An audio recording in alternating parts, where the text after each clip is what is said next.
transversale, c'est-à-dire qu'on essaye de vous donner quelques grandes règles de pharmacologie sur plusieurs systèmes, plusieurs disciplines, et vous verrez que les disciplines concernées, c'est de la cardio et c'est de la néphro, et c'est un peu de diabéto.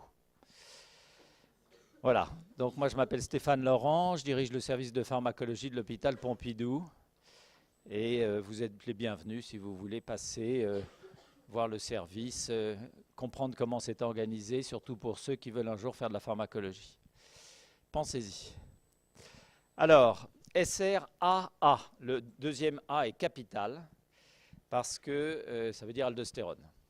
Si vous vous arrêtez à SRA, c'est système rénine-angiotensine. Vous l'avez appris en physio, ou vous l'apprenez, vous l'avez appris en PACES. Mais le A de aldostérone est capital et vous allez comprendre pourquoi.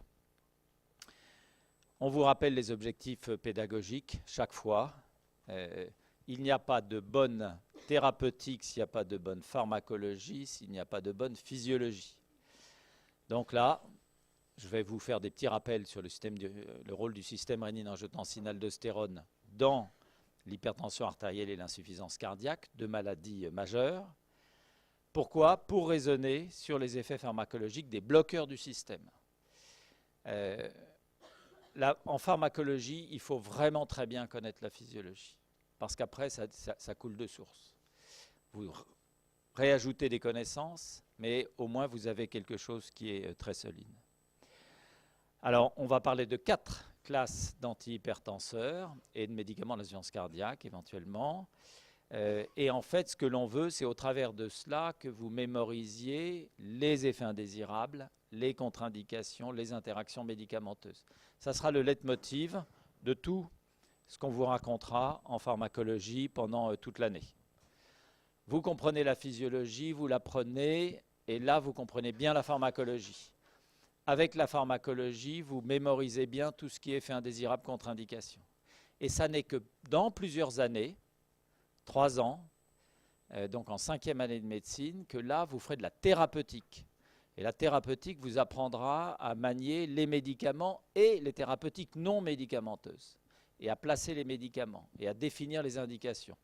Moi, je prends le problème très en amont, et je vous dis, voilà comment ça marche, voilà la maladie qui peut être ciblée, et je ne vais pas plus loin. Parce qu'après, ce sont des notions de posologie, des notions de hiérarchie, de stratégie thérapeutique, etc. On en fera un tout petit peu, mais pas tellement plus. Voilà les objectifs. Pourquoi le système rénine-angiotensine? On l'a choisi parce que c'est une très très belle success story. C'est une très belle histoire où toute la physiopathologie d'un système a été décryptée, analysée, disséquée. Et finalement, on a beaucoup mieux compris l'hypertension artérielle et l'insuffisance cardiaque. 2 maladies majeures. Je vous rappelle que l'hypertension, c'est 15 millions de Français, 1 milliard dans le monde. Sur les 7 milliards d'habitants de la planète, il y a 1 milliard d'hypertendus. Vous comprenez pourquoi j'ai fait ce métier-là. L'insuffisance cardiaque, c'est 1 million en France. C'est beaucoup.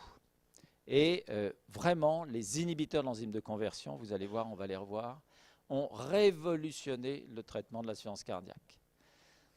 Et moi, j'étais en 1984 aux États-Unis, à côté, vous auriez pu vous dire c'est lui qui l'a trouvé, ben non, c'est pas moi, à côté du gars qui a trouvé l'efficacité des inhibiteurs de l'enzyme de conversion, qui traitait ces petits rats, qui les découpait en morceaux, qui les analysait, qui faisait les dosages, et qui un jour a dit, allez, on a suffisamment d'arguments pour passer à l'homme. Et ça a été une histoire absolument passionnante. Et je vous ai rajouté la néphropathie diabétique, néphropathie, maladie rénale liée au diabète. Donc, progrès majeurs qui ont permis la découverte de 3 classes pharmacologiques. C'est assez rare dans les systèmes. 1, les inhibiteurs d'enzyme de conversion. Imaginez qu'on a actuellement 11 médicaments, c'est beaucoup. La première AMM a été donnée en 1984, donc on est à 30 ans. 2, les antagonistes des récepteurs AT1 de l'angiotensine 2. Vous verrez pourquoi c'est tellement important de bien préciser le type du récepteur et le type de l'angiotensine.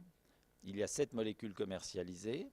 Et vous voyez que la première AMM a été donnée environ 10 ans après la première classe. Et puis encore 10 ans après, les inhibiteurs de la rénine, une seule molécule commercialisée pour le moment, mais un succès mitigé.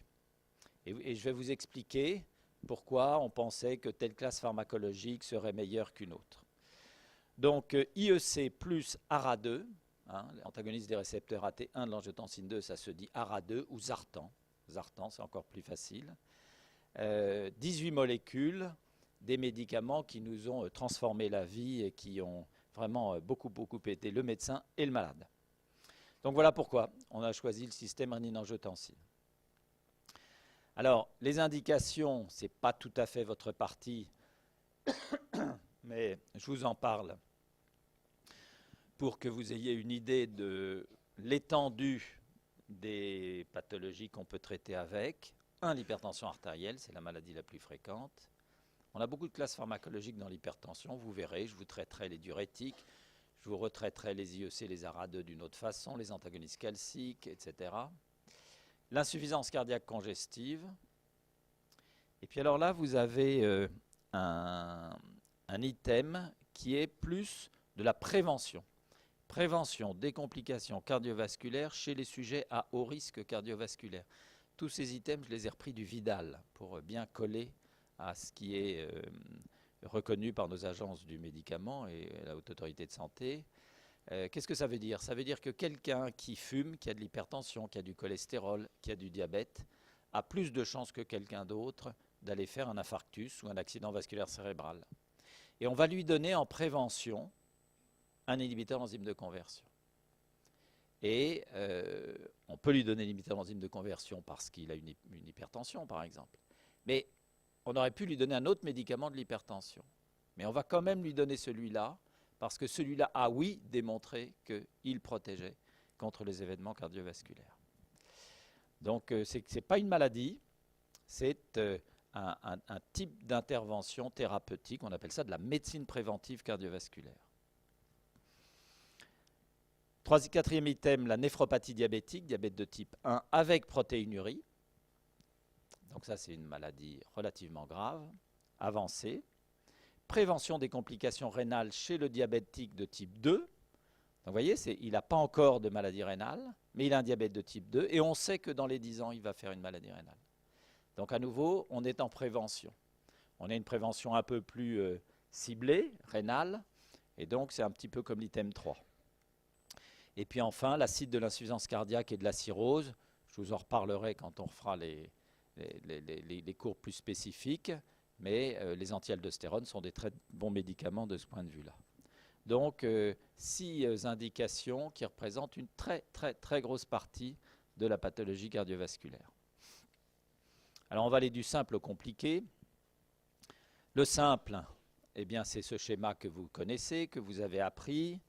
L'angiotensinogène qui est fabriqué par le foie, je ne sais pas comment ça marche ça, oui, est libéré dans la circulation sous l'influence de la rénine qui vient de l'appareil juxtaglomérulaire. Il est dégradé en angiotensine 1, et puis l'angiotensine 1 est elle-même dégradée par l'enzyme de conversion de l'angiotensine qui est issue des cellules endothéliales en une angiotensine 2. Et cette angiotensine 2 agit sur plusieurs types de récepteurs, en tout cas 2. Les récepteurs AT2, je vous en parlerai un petit peu, je l'ai mis entre parenthèses, on ne connaît pas très bien son rôle. Et les récepteurs AT1, et là on connaît beaucoup mieux leur rôle. Et ces récepteurs AT1 sont aussi capables de provoquer la libération d'aldostérone, la sécrétion d'aldostérone, par la corticosurrénale, au niveau de la zone glomérulée. Et vous voyez ici ce petit schéma où l'angiotensine 2 libère l'aldostérone. Donc en fait, vous voyez que c'est un système rénine, angiotensine, aldostérone. Alors maintenant, quand vous mettez de la pharmacologie, toujours aussi simplifiée, ben vous avez une voie métabolique et des inhibitions possibles. Ce que l'on sait, c'est que l'angiotensine 2, c'est pas bon. Et vous comprendrez pourquoi tout à l'heure. Si c'est pas bon, il vaut mieux le bloquer. ou en tout cas diminuer la production. Alors on a plusieurs façons de le faire. On peut bloquer en aval, c'est-à-dire qu'on va synthétiser des antagonistes spécifiques, sélectifs, des récepteurs AT1. On peut agir encore plus en aval en utilisant des anti-aldostérones. Les anti-aldostérones, ils sont connus depuis très longtemps. Et finalement, on a quelques difficultés à faire un peu mieux à ce niveau-là pour l'instant.